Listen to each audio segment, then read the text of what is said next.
మీరందరూ కూడా మన పేపర్‌లో గానీ, లేదన్నా గానీ ఎప్పుడైనా సరే ఒక మిస్ వార్త ఏదన్నా గబుక్కన మనం టీవీలో ప్రజెంట్ చేసినా కూడా సవరణ అని ఒకటి ఇస్తారు మీరు.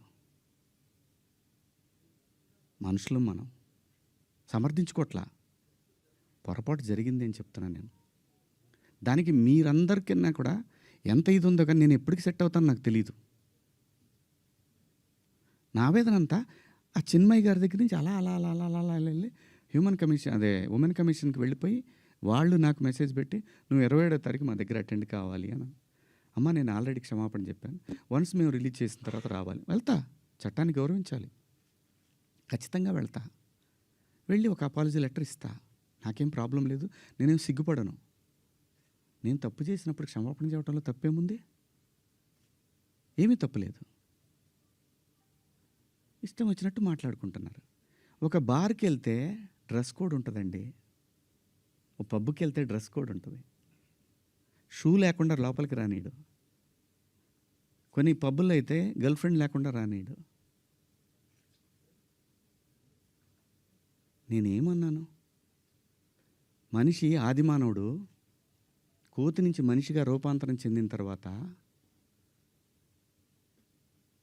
ఇంగితం ఎక్కడ స్టార్ట్ అయిందంటే ఈ శరీర భాగాలు కనపడటం కరెక్ట్ కాదే,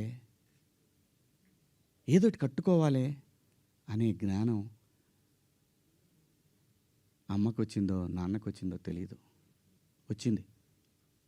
అలా అలా బట్టలు తయారు చేసుకునే లెవెల్కి వచ్చి బట్టలు కప్పుకోవటం, బట్టలు వేసుకోవటం దాకా వచ్చింది. మంచివి వేసుకోమంటాం తప్ప అండి? కాదు, ఇదేం సిస్టము, ఆ సిస్టమ్కే పోతామన్నోళ్ళు పోవచ్చు. ఎవరూ తప్పేం లేదు. ఎవరిష్టాలు వాళ్ళయి. ఎవరిష్టాలు వాళ్ళయి. ఇక్కడ నాకు కాన్స్టిట్యూషన్లోని సెక్షన్స్ గురించి చెప్తా. ఈ సెక్షన్ ప్రకారం మహిళల్ని అని చెప్పి టీఎఫ్ఐ ఉమెన్ వింగ్ పెట్టారు. చట్టం నాకు తెలుసు. కాన్స్టిట్యూషన్ చదువుకున్నాను. భారత రాజ్యాంగము హక్కులతో పాటు బాధ్యతలు కూడా ఇచ్చింది. న్యాయమూర్తి దగ్గర ఒక కేసు వెళ్ళినప్పుడు దాని తాలూకా ఇంటెన్షన్ చూస్తాడు. Provoking also crime. Provoking also crime.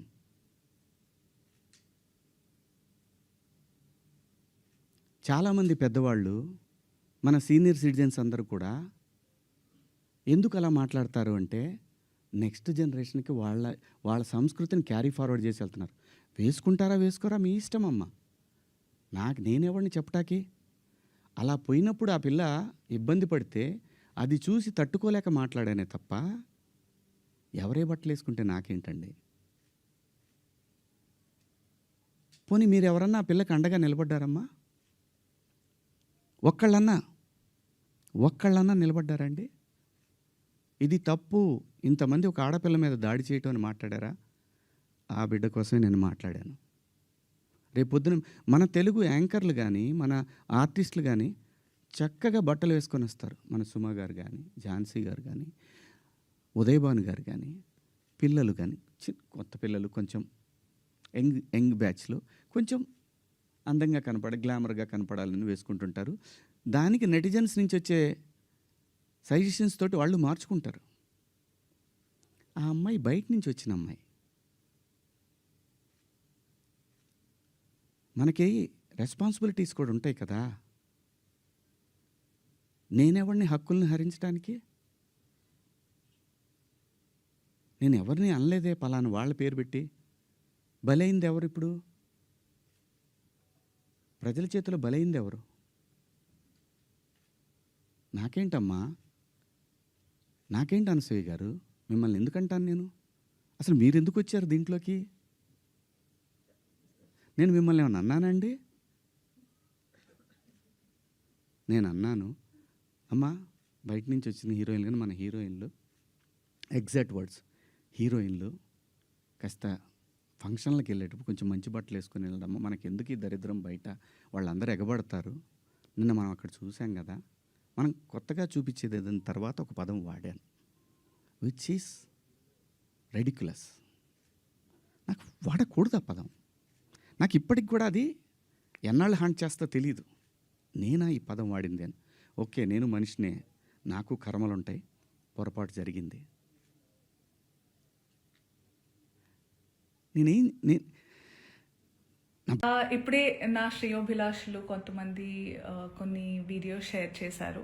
I been kind of hibernating, resting from all the travel, but I was going through these videos. నేను నేర్చుకుంది ఏంటంటే, ఎప్పటి నుంచో తెలుసు, అతి వినయం ధూర్త లక్షణం. నాకు అందరూ ఇంట్లో నేర్పించేవాళ్ళు అనమాట. ఫట్టుమని కోపం వచ్చిన ఇక్కడ ఉన్నది ఇక్కడ టప్మని వచ్చేసే వాళ్ళతో ఎప్పుడు భయం ఉండదు. చాలా కామ్గా, కంపోజ్డ్గా అమ్మా, తల్లి, బుజ్జి, నాన్న అని మాట్లాడుతూ అనేవాళ్ళు చాలా డేంజర్ అని. అలా ఇలా అని అనుకునేదాన్ని నేను. కానీ ఈరోజు వస్తున్న వీడియోలు చూస్తుంటే అనిపిస్తుంది, అరే కరెక్టే చెప్పారు పెద్దవాళ్ళు అని.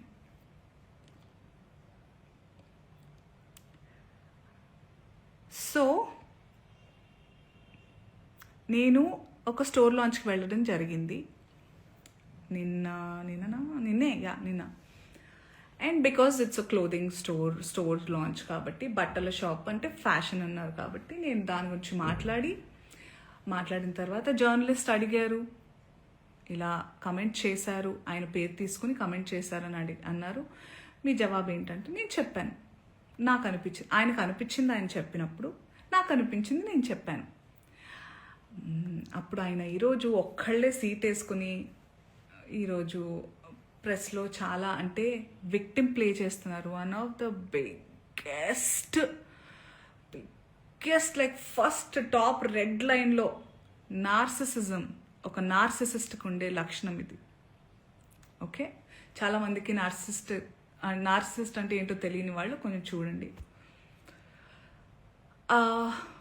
ఒక మిసోజనిస్టిక్ చాతగానితనంతో ఎప్పుడు అంటే ప్రపంచంలో చాలా జరుగుతున్నాయి. ఇప్పుడు నన్ను చాలామంది అన్నారు కూడా, నేనైనా చిన్మయ్య గారైనా ఫెమినిస్టులు వీళ్ళందరూ వచ్చేస్తుంటారు, ఫేక్ ఫెమినిస్టులు. అసలు ఫేక్ ఫెమినిజం అనేది లేదండి. ఫెమినిజం అంటే ఏంటి? ఆడవాళ్ళకి మగవాళ్ళకి సమానమైన హక్కులు ఉండాలి అన్ని విధాల అని అనేవాళ్ళు.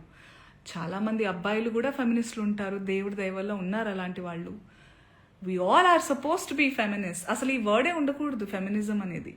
అందరికీ వీ హ్యావ్ టు కోఎగ్జిస్ట్. ఆడ మగ ఉంటేనే ప్రకృతి ముందుకు వెళ్తుంది. ఆ ఈక్వాలిటీ ఉండాలి. ఈ బట్టల గురించి ఏదైతే మాట్లాడుతూ వస్తున్నారో ఇదంతా చాతగానితనం, సెల్ఫ్ కంట్రోల్, ఇన్సెక్యూరిటీస్. మళ్ళీ చెప్తున్నా, ఇన్సెక్యూరిటీస్, సెల్ఫ్ కంట్రోల్ లేని వాళ్ళు ఎదుటి వాళ్ళ మీద రుద్దుతూ ఉంటారు కంట్రోల్ని. వాళ్ళకి కంట్రోల్ లేనప్పుడు వేరే వాళ్ళని కంట్రోల్ చేయాలని చూస్తూ ఉంటారు అనమాట. అదే ఇప్పుడు క్లియర్ కట్ సినారియో. అందుకే నేను ఇంకా సింపథైజ్ చేస్తున్నాను. ఈరోజు కూడా పాపం సింపతి గ్యాదర్ చేసుకుని కూర్చుంటున్నారు కాబట్టి నేను సింపథెటిక్గానే ఉంటాను. పాపం ఆయనకు అదే కావాలి కాబట్టి అదే ఇస్తున్నాను. I really sympathise with you. నేనెందుకు అందులో లాగాను, మిమ్మల్ని ఏమన్నా అన్నానా అంటే, నేను కూడా హీరోయిన్నే, నేను కూడా ఫీమేల్ లీడ్ క్యారెక్టర్స్ 1-2 చేశాను. మీరు హీరోయిన్ అని అంటున్న సందర్భాల్లో ఆడవాళ్ళు ఇలా బట్టలు వేసుకోవాలి, ఇక్కడ దాకా ఓకే సార్, మిమ్మల్ని నేను చెప్తున్నానా మీరు ఈ బట్టలు వేసుకోమని? ఎవరైనా ఆ హీరోయిన్లన్నా మీతో అంటున్నారా? నేను పర్సనల్గా చెప్తున్నాను, చాలామంది హీరోయిన్స్ నన్ను అప్రిషియేట్ చేస్తారు because of the voice I have. And ఆ బలంతో నెగటివ్గా అయితే ఎప్పుడు నేను ఉపయోగించుకోలేదు. ఆ బలాన్ని పాజిటివ్గానే ఇలాంటి సందర్భంలో చెప్తున్నా. మీరు మా అందరికీ బట్టలు వేసుకోవాలి అనే చిన్నపిల్లలం కాదు మేము. మా హక్కులు మాకు తెలుసు, మా ఇష్టాలు మమ్మల్ని జీవించాల్సిందిగా ప్రార్థిస్తున్నాం సార్. మీకు కూడా చాలా వినమ్రతతో చెప్తున్నాను. మీరు నన్ను లాగలేదు, కానీ కలెక్టివ్గా లాగారు. నేను ఒక ఆడదాన్ని, నేను గ్లామరస్గా అందంగా ఉండాలనుకునేదాన్ని, నాకు ఇష్టమైనట్టుగా నచ్చినట్టుగా బట్టలు వేసుకోవాలనుకుని చాలామంది ఫీమేల్ యాక్టర్స్ లాగే నేను కూడా ఉన్నాను. కాబట్టి నా ఒపీనియన్ అడిగినప్పుడు నేను చెప్పాను సార్, మీరేదైతే చాలా బల్లగుద్ది ధైర్యంగా చెప్పగలుగుతున్నారో, you have the audacity to tell that I stand on my statement. You had the audacity to call, to use those slur words and say sorry, and you want it to just forget. I mean, all of us should forget. And